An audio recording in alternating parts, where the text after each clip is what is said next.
fine Senator Dan Sullivan would be present to take some of your thoughts, some of your questions, as well as present his ideas as a candidate for re-election. He happens to be an incumbent. He's also a candidate for re-election. And it's a big deal. We have seen recently the media is showing the Miss Barnett, ACB might be her initials, and Senator Sullivan has met with her. Okay.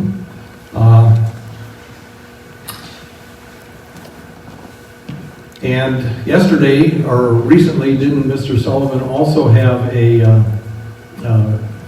what do you call it, a Zoom-type debate with his political opponent called Al Gross?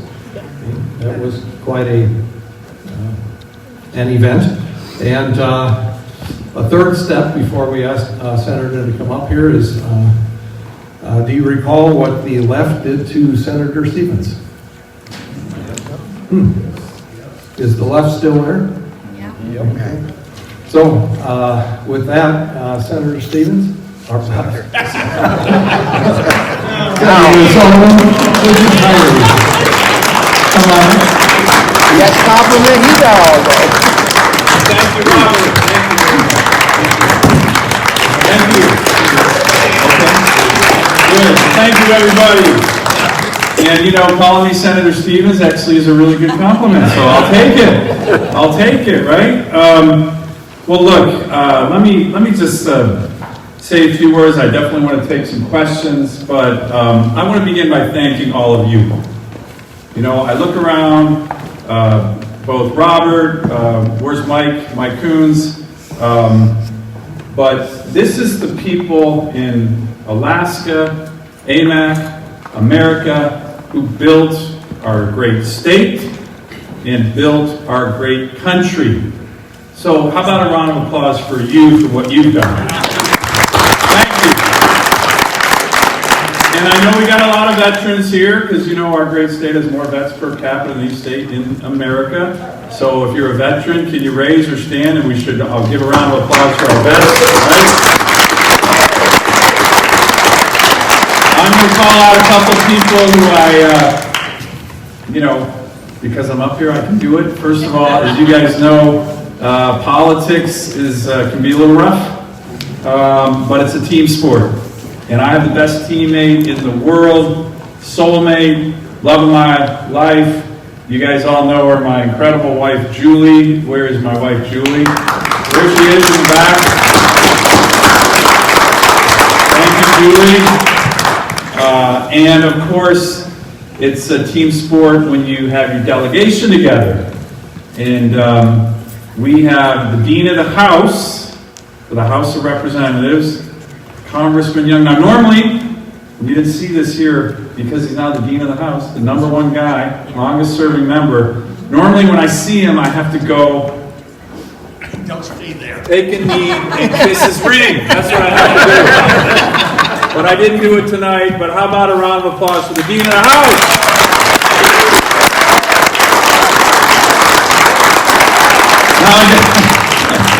I'm going to embarrass him a little bit because we were at an event the other night. It was actually at an armory with a gun range in it. Yes. Both of us like to shoot. And you know, he's an Army guy, I'm a Marine. So he kind of said, Senator, come on, what do you got? And let's just say the Marine kept the Marine Corps' image. All I'm saying, you can ask him. But anyways, we have a small but mighty delegation, and the two of us work really well together. And look, I don't have to tell all of you, but I'm going to mention it, that there is so much at stake with this election. So much at stake. And again, for the people who built this country and built this state, and that's you, there's so much at stake. Because we all love America, we all love Alaska, and yet this is probably one of the most important elections in our lifetime. So let me just give you a little bit of how I'm viewing this. I ran in 2014. I had never run for anything. I had never run for dog catcher. I would have been your Attorney General, your Commissioner of Natural Resources. But what I saw in 2014 made me so angry. What was going on, if you remember, during the Obama, Biden, Harry Reid era, they were, for our state, they were shutting down our economy, resource problem. I was front lines on that. They were not allowing access to our federal lands. Every day there was a new block. They were putting judges on the Ninth Circuit who didn't respect our Second Amendment rights, didn't respect Alaska's unique laws. And here's the other one. For our veterans, for Alaskans, second term of the Obama administration, a lot of people forget, they cut defense spending by 25%. 25%. I chair the Readiness Subcommittee. I'm a colonel in the Marines. I'm still serving. I'm the only member of the U.S. Senate still serving in the military right now. And thank you. And I saw this. I saw it with my own eyes. I'd been on a deployment in Afghanistan in 2013. Came home, sat down with my wife and daughters and said, enough. Enough. I'm doing it. Throwing my hat in the ring. Sometimes you just got to get mad and get in there. And by the way, the thing the media never talked about during all this, was how these policies were hurting working families. Yeah. Alaskan working families. I saw it. Troops, morale. So when I ran, and I was very honored by so much of your support, I vowed to reverse these policies that were hurting our state.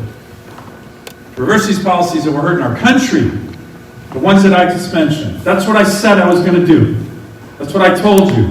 And I think people want their elected representatives to be honest with them and do what you say. And we've done it. We have reversed every single one of the Obama, Biden, Harry Reid things that were hurting our state and our military. We have, the list is really long. But we are rebuilding our military here, nationally, certainly, but in Alaska, Don and I and others, we've secured $1.6 billion in military construction just for Alaska. Yeah. Great for jobs, but really making us the key place for Arctic and Asia-Pacific operations for the entire U.S. military. We have opened up the opportunities, whether it's NPRA. We got this little thing called ANWR finally done and open. Judges, we have put now over, I think the number is 220 judges on the federal court since President Trump was elected. And they're smart, they're young, and they know it's their job to read the Constitution, to read the statutes, interpret the law, but not make policy. As Justice Scalia famously said, if you're a judge and you want to make policy, take off your robe and go run for office. Yes. Because that's not your job. And that's what the Ninth Circuit was doing. And even, believe it or not, the Ninth Circuit is almost even in terms of Republican and Democrat nominees. That's unbelievable. So we made progress on these issues, but many other things that we care about. Let me tell you one that you might not hear about because the media doesn't report on it. The congressman and I have been passing legislation to clean up our oceans. Matter of fact, we just passed what's called in the Senate, and we sent it to the House, they tweaked it, now it's back with us, the Save Our Seas 2.0 Act.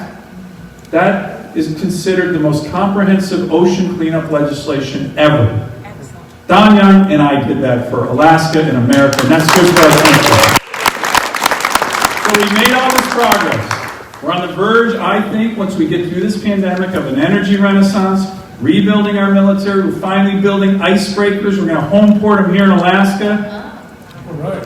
And yet, here's what's at stake. There's so much at stake. The list is very long. I can go on all night about our accomplishments. But, well, maybe I should. No, I'm kidding. But I think that elections are about not just accomplishments, but vision. What's at risk? What's at risk? We want to build on this progress. We want to build on the progress that I just talked to you about. It's historic progress. It is what I ran on. It is what Alaskans want. We know this. We feel it. We do not want to go backwards. And here's the issue. If we have the National Democrats in charge after November 3rd, we will go backwards. We will go severely backwards. How do we know this? A, because we've seen it before. Like I said, I was the one fighting these guys as your Attorney General, as your DNR Commissioner, my first 2 years in the Senate. But B, they're telling us that they have an anti-Alaska agenda. They don't even hide it. The National Democrats, look at the platform.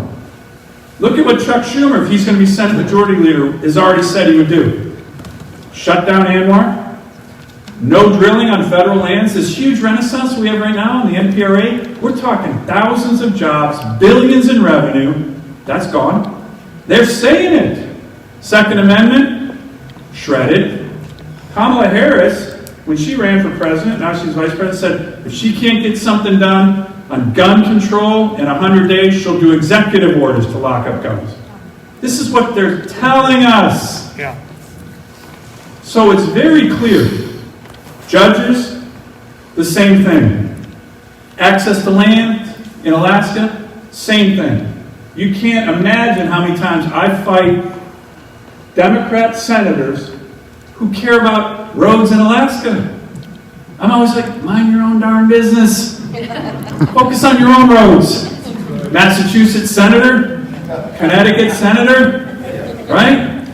We need roads. We need access. So that's their agenda. Let me give you one final one. The military. They have said unequivocally they're going to cut it the way they did before. We just passed the Defense Authorization Act in the Senate.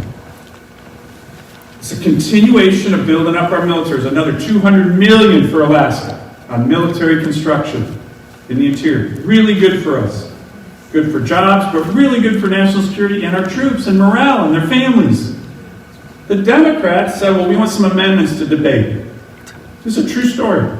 It happened about 7 weeks ago. Bernie Sanders and Chuck Schumer wanted to debate their amendment, and they literally called it the Defund the Military Amendment. I am not making that up. 15% across the board cuts. Every department. Now, I was honored because my Senate colleagues said, Dan, do you want to be the guy who goes down and debates Bernie on this? And I was like, bring it. Let's do it. Okay, let's do it. I care about this issue. So I debated Bernie on his defund the military amendment. And I think it was 75-25. We crushed it. Yay. Okay? But make no mistake, and I said it in the debate. I said, anyone watching, if you think this is a debate on one amendment on the National Defense Authorization Act, you're missing it. This is the beginning of the debate for our country. Right now, right here. National Dems versus what we want. And Alaskans don't want this. Whether you're a Democrat, Republican, Independent, we don't want this. Same thing on law enforcement. The other thing that we were able to do, we brought over $60 million with the help of Attorney General Barr to increase law enforcement in Alaska. Not defund the military, not defund the police. So this is what's at stake. This is what's at stake. And let me just tell you a little bit about my race. My opponent will empower this anti-Alaska agenda. There's no doubt about it. You're seeing that he's already pledged allegiance to Chuck Schumer. Not to Alaska, but to Chuck Schumer. Now look, he doesn't always tell people the truth. We've had to get it out on these Zooms when he's doing these Zoom calls with millionaire lower 48 fundraisers, where he tells them one thing and then tries to tell Alaskans something else. But don't be hoodwinked. Don't be hoodwinked. He will empower this anti-Alaska agenda. Whatever he says, and the guy changes his story every darn day. Even his bear story looks to be like a bunch of BS now. Oh well, base your whole Senate race on shooting a bear and then you actually didn't shoot it, you got some issues, right? But in all seriousness, this is a really big issue because what's happening in this race? You're seeing it. And it's happening in Don's race too.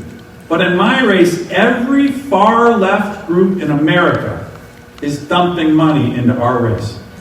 Right now, I'm being outspent at least 5 to 1. My opponent last quarter raised $9.3 million in one quarter. 99.9% of that money did not come from Alaska. Okay? It came from some of those far left groups in America. These super PAC ads, there's 5 super PACs right now. Chuck Schumer super PACs running ads against me. Okay? Right now. Do you think any of that money or any of these super PACs care one iota about the great state of Alaska? No. What do they care about? They care about power. They care about Chuck Schumer becoming Senate Majority Leader. And they see in my candidate, my opponent, the ability to make Schumer the Senate Majority Leader. That's what's happening right now. That is the number one thing. That's why you're seeing all these ads. Right? They're all baloney, but they don't care. They want power. And then they will institute this anti-Alaska agenda. But not just that. I'm just focused on our great state. Our great nation will be in peril. Right? They're going to get rid of the Senate filibuster. Yeah. They're going to make D.C. and Puerto Rico states. By the way, my opponent has already said he's for that. He's not telling Alaskans, but we have a Zoom where he admits it to rich lower 48 donors. Okay? You'll see that one soon, by the way. And then you will have a Senate majority. For the Democrats, it'll probably be permanent. They're already talking about packing the Supreme Court if Judge Barrett gets confirmed. So the country that we love, the state that we love, the institutions that have made us the greatest nation in the world, in my view, are all at risk. Yes. So here's my final point. They might have the money, and they do in Don's case, but we have the ideas. We have the people, right? We have what Alaskans want. This happened to me in 2014. I was massively outraised by my opponent, and we won. And we're going to win again. Yes. We're going to win again. So here's how we're going to win. As I said, we have the people. We have you. And I mean it when I say we have you. You have influence. You have neighbors. You have friends. You have family. The key to this race. And by the way, this isn't my seat. This is your seat. This is Alaska's seat.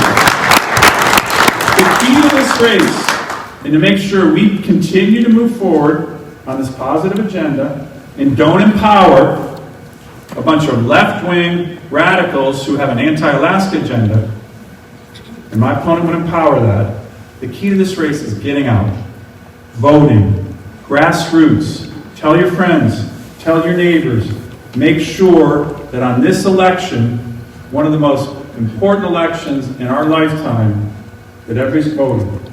So let me end with one final story. I do this in all my events because it's something I learned. 6 years ago as I was campaigning, I went to see a bunch of senators, Republican senators, to try and get their support. And I went to see one who was really special to me. He's no longer in the Senate. His name is Johnny Isaacson. Classic Southern Georgia, Southern gentleman, U.S. Senator. And so I went to go see him. And it was my first run for office.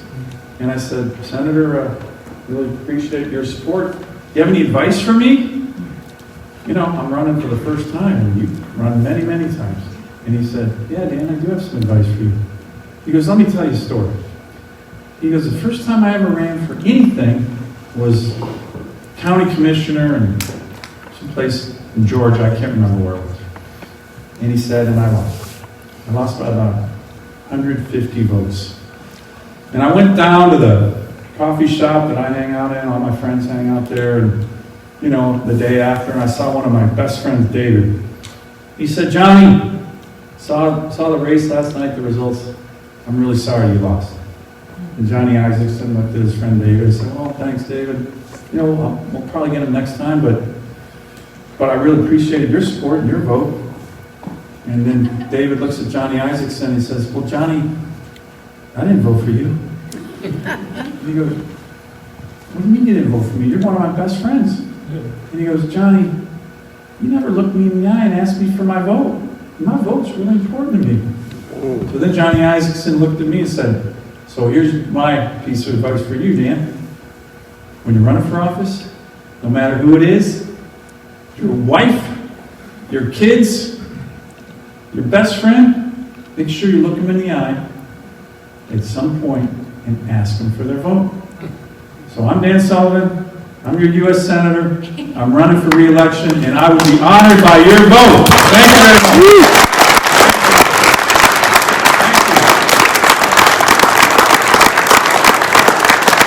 Thank you very much. Yeah, I can take a few questions. I don't want to hold up the congressman. You know, normally he's going to make this quip, and it's probably true. Senators typically filibuster a lot longer than congressmen, so I've been going on a little bit long here. Take but your time, Dan. okay, thanks, man. I have Senator, I have a question that's written on a card here. And it looks like this. What might you have in mind for creating new revenue sources for the state of Alaska? Yeah. Well, look, it's really what I was just talking about. And I'm a huge believer in that we need to diversify our economy. There's no doubt about it. And we have enormous opportunities. As I mentioned, in some ways, the future is the Arctic, and we are the Arctic. And there's so much happening in this area. As I mentioned, we're finally building icebreakers. We're going to home port them here. We have research institutions. We have new trade routes that are opening. I mean, it is an exciting time. Yes, challenges, no doubt about it. But there's all kinds of enormous opportunities. Our aviation and air cargo opportunities are exploding. There's private enterprises putting in all kinds of private investment in that sector.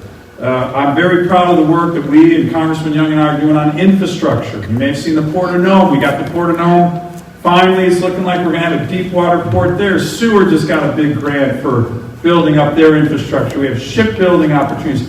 There's tremendous opportunities in my view. I'm always the optimist, even during a pandemic. We'll get through it, tougher, more resilient. But let me just get back to kind of bread and butter for Alaska. The National Petroleum Reserve of Alaska, before the pandemic hit, we were having one of our best exploration seasons ever. Ever. This project that the Trump administration just permitted, called the Willow Project in the National Petroleum Reserve of Alaska, that's estimated to have 200,000 barrels a day. And they can start on that next year. And then there's AMOR. Who knows what's there? So these are huge opportunities for revenue and jobs. But again, here's the issue. It's all on the ballot in November. Right. If you have a sweep, Biden, Schumer, Pelosi, We're dead. they have literally said they will shut it all down. They've said that. It's not hidden. They will shut it all down. And the guy I'm running against will undeniably empower that anti-Alaska agenda that puts at risk so many things that I think are very positive right now for our state. So, diversified economy, certainly, but also continue on the progress that we've been making in some of the key areas that have made this state really strong and really important for the national security and energy security of America. I have a question, sir. Who can we thank for the Alberta to the railway from there. Well, look, I will tell you, and you may have seen I'll tell the story. It's kind of an interesting one. You may have seen the president's tweet on that. But this is one thing about this administration that I really, really appreciate, is they reach out to us. They seek our views. And when I'm talking about opportunity, if you look just in the last, I'd say 4 or 5 months, on really big economic development projects, the Trump administration has finalized the permitting, the high standards that we require for projects on ANWR, on the National Petroleum Reserve of Alaska, on this huge gold mine Donlin Creek, on the Ambler Road, on the AK LNG project. These are gigantic projects that they're saying, ready to go. On the roadless rule, the full exemption in the Tongass, Southeast, a giant issue. We've been working on that for 25 years. But here's what's really great about this. On every single one of these issues, where they ask us. The previous administration never asked us. They just shut us down. These guys reach out and say, well, what do Alaskans think? And the President of the United States has done that with me several times. I've reached out to him, but on a number of these things, he's reached out to me. Dan, we're getting ready to work on this issue. I know it's a big one. What does Alaska think? Did that on the Tongass. Literally, an Oval Office meeting. I'm getting my phone phone's going. It's the President. Secretary of Agriculture has different views in Alaska. What's your view? We're going to make a decision right now. Jeez. Okay, that was on the roadless rule. So I'm home in Anchorage, I don't know, 4 weeks ago, 3 weeks ago, at an event like this. My phone's ringing. I have it on mute, the buzz. Ringing. I mean, someone's persistent. This is usually signal in my world with me and my wife that's one of our 3 daughters. Right? Dad, pick up. So I pick up. I want to make sure it's not one of my girls. And it's the White House Chief of Staff. Oh, geez. And it's 7 o'clock in Alaska. Hello, Mark. Senator, I'm with the President. He wants to talk to you. I'm like, okay. Mr. President, yeah, Dan. Talked about enough stuff. He was like, the A2A, presidential permit. You need that? Yes, sir. It's going to be really good. It's a great opportunity. By the way, this is really kind of the opposite of what President Obama did. You guys remember the Keystone Pipeline? That was a presidential permit. And that's why this one was so important, because investors in Alaska, America, Canada, they're saying, look, if we have the same kind of 8-year delay that Obama did on Keystone, that's a disaster. So we need certainty. So he's like, well, Congressman Young's been working this one hard too. Yes, sir, he has. So you guys think this is a good idea? Yes, sir, we do. You guys think this will be good for Alaska and the economy and economic development? Sir, this could have thousands of jobs. He literally said this. He goes, okay, I'm going to put out a tweet right now saying we're good to go on this.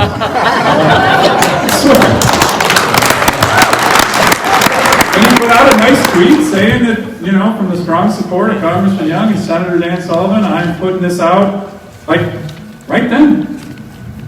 I was on the phone with him. So this is what I'm talking about. And this is actually, it's a good story, but it's actually a broader, more important issue. We need a federal government that's a partner and opportunity for Alaska, not an obstacle. And again, if we have that Pelosi, Schumer, Biden sweep, there will be an obstacle.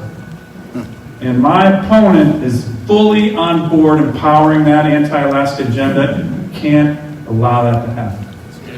All right, on November 3rd, coming up, we can't allow 3 weeks from today. 21 days. 3 weeks from today, 21 days. So again, I've already asked for your vote, but please, friends, neighbors, family members, get out and vote. This is such an important election for Alaska and America, and I just want to thank you all again for what you've done for our great state, our great country, and going to the polls in big numbers is going to be another episode of your patriotism to our nation and our state this November 3rd. So thanks again, Robert. Really appreciate it. And thanks for all the great support.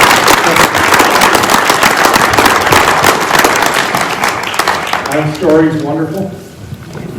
And we all have stories too. Yes. Thank you.